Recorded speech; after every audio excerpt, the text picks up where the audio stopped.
Hello, folks. I'm glad for all you out there to be joining us today, and we have a big day ahead for you all. So, as you know, every 8 o'clock on a Monday morning, we pick our toxin of the week. So let's go ahead and get to it. Alright.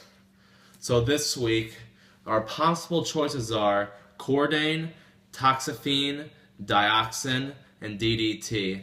Alright, let's go ahead and spin the wheel.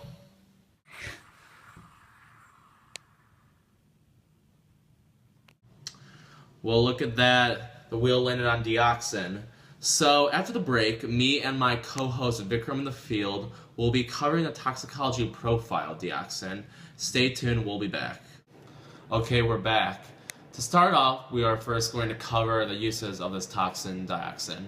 Alright, so although Dioxin has no particular commercial or scientific use in the United States, trace amounts of it can be found in various chlorinated organic compounds, such as the herbicide Silvex. And today, dioxin can be found in trace amounts in 90% of our food.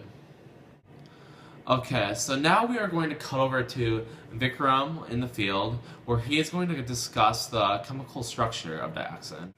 Hi, this is Vikram reporting to you live from the source of the dioxin contamination. The chemical structure of dioxin, as reported to you by Tohoku University's head researcher Fabio Picheri, describes dioxin's chemical structure as 2378 tetrachlorodibenzopyridioxin. It's made out of two aromatic rings joined through a pair of oxygen atoms, 4 chlorine atoms, 2 on each side of the aromatic ring, at positions 2, 3, 7, 8. They make up the chemical structure of dioxin. Dioxin falls under the classifications organochlorines, endocrine disruptors, and POP.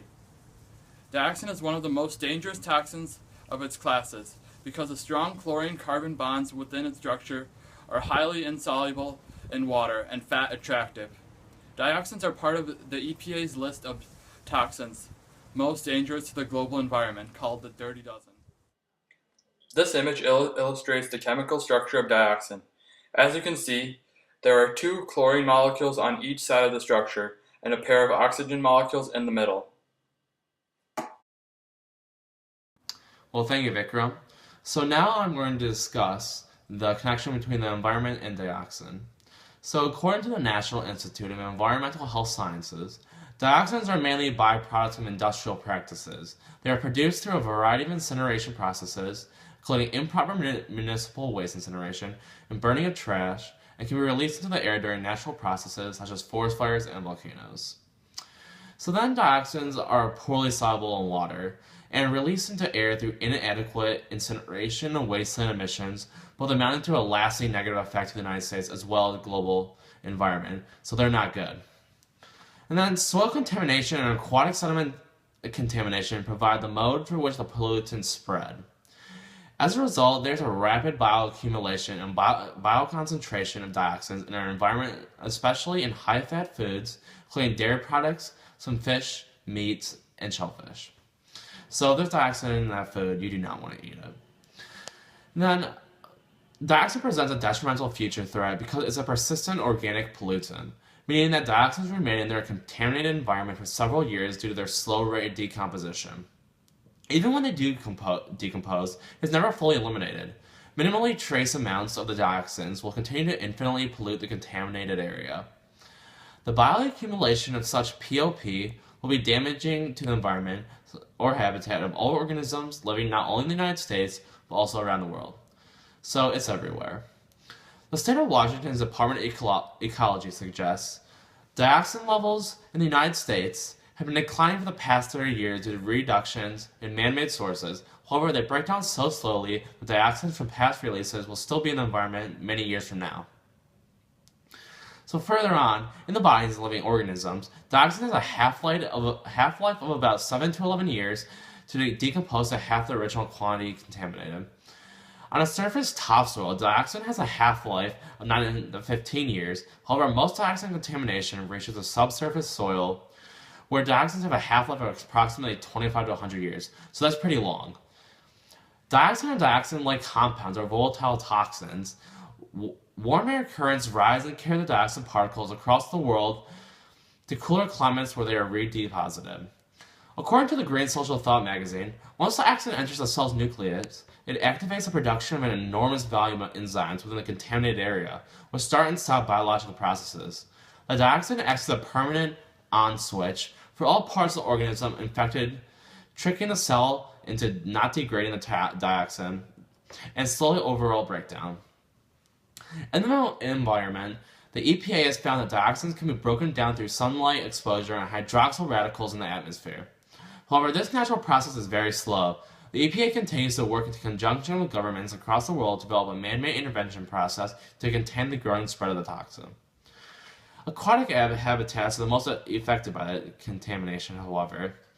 Dioxin and dioxin-like chemicals have accumulated in the bodies of female trout in the Great Lakes. These toxins transfer to the egg and juveniles, leading to a high rate of infant mortality. There are many sources of dioxin, none of which are intentionally produced. This diagram illustrates these sources are both natural and man-made, ranging from volcanic activity to incineration.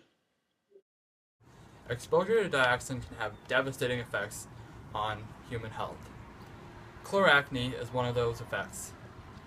It causes skin lesions in industrial and occupational settings due to high levels of dioxins and dioxin-like substances. It can also cause reproductive difficulties and increased risk of cancer for those who absorb the dioxin contamination beyond the maximum contamination level set by the EPA. Immunotoxicity, often a byproduct of dioxins exposure, affects physical and neurological development as well as thyroid, steroid, and hormonal functions. Experimental animal studies indicate that dioxins are capable of producing carcinogenic symptoms and eventually cancer. The International Agency for Research on Cancer classified TCDD as Group 1 carcinogenic to humans and PCDBS as Group 2A, possibly carcinogenic to humans. Linked to a number of diseases, including type 2 diabetes, ischemic heart disease, and various forms of persistent acne, such as chloracne.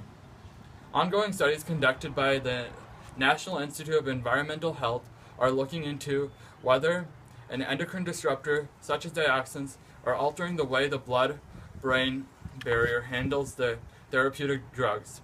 So far, the study has shown that dioxins appear to reduce the ability of drugs to enter the central nervous system, making it difficult to cure disease.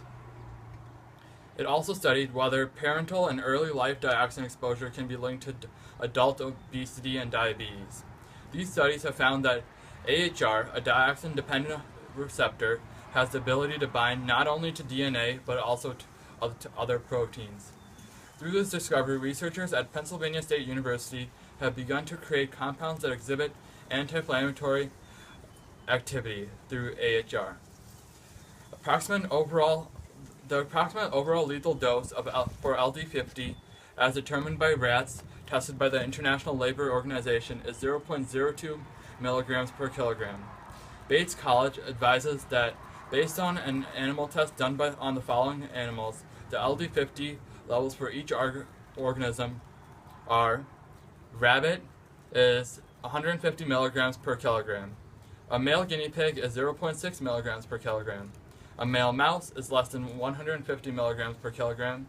A male dog is 30 to 100 milligrams per kilogram. A frog is 1,000 milligrams per kilogram. And a hamster is 1,157 milligrams per kilogram. The most toxic of dioxins is TCDD. It has a 28-day LC50 of 0.264 micrograms per kilogram and ED50 between 1.84 micrograms and 3.89 micrograms. Eggs young and mature female are most harmed by dioxin contamination. In females, it greatly reduces their fertility, while the young are affected through softer eggshells, slowed blood flow, and malformations of the yolk sac edema. Studies have shown dioxin is synergistic with non-dioxin-like compounds. They lead to damage of thyroid hormones, proliferasis, and reproductive toxicity. Viktor Yushchenko is a prime example of the effects dioxin poisoning can have on your health. The image on the right shows the formation of chloracne and TCDD poisoning as a result of a failed assassination attempt during his 2004 election campaign. Dioxins are heavily regulated through the government because of its harmful effects on human health. The Clean Air Act enlists dioxins because of their tendency to cause cancer, respiratory infections, development, and other reproductive problems over time. The EPCRA of 1997 requires that sites that produce certain toxins over a designated reporting threshold, such as dioxin, must annually report the amounts of pollutant they are releasing to the government and other environmental media. TCDD, a type of dioxin, is regulated in drinking water. The EPA has set the maximum contamination level of dioxin to 3 times 10 to the power of negative 8 parts per million due to the increased risk of cancer that could result over time. TCDD is regulated under the Clean Water Effluent Guidelines when emitted from electroplating, steam, electric power generation, and metal finishing. TCDD is also regulated under the Resource Conservation and Recovery Act of 1988. The Act categorizes TCDD as a hazardous waste constituent and strives to reduce the amount of its emissions that are still left by incineration, residues, and improper waste disposal. The Toxin Substance Control Act of 1998 gives the EPA the authority to regulate the use of dioxin and 163 other chemical pollutants. Companies must report the manufacturing, importing, and processing of any of these listed compounds to the EPA before they follow through. So now for the substitutes for dioxin. In hospitals, the non-medical black bag waste, which includes paper, plastic, glass, metal, and various food waste, should be recycled or landfilled rather than incinerated. The process of incineration is one of the main sources of dioxin pollution, especially when improperly handled. Remove sources of chlorine from affected materials, which are mostly composed of plastics. An environmental push currently exists to minimize the use of chlorine. The substitutes we can make for dioxin, however, are very minimal because dioxin is not an intended pollutant. It is an involuntary release as an emission for commercial or business practices. The graph displayed on the screen right now shows that although dioxin will always exist in trace amounts in the environment, increasing public awareness can help stop the spread. Both this and the advancement of science that allowed the United States, Netherlands, Germany, and the UK to greatly reduce the amount of dioxin in the environment through prevention methods. Well, that's it for this segment. Now we're to Cal for sports.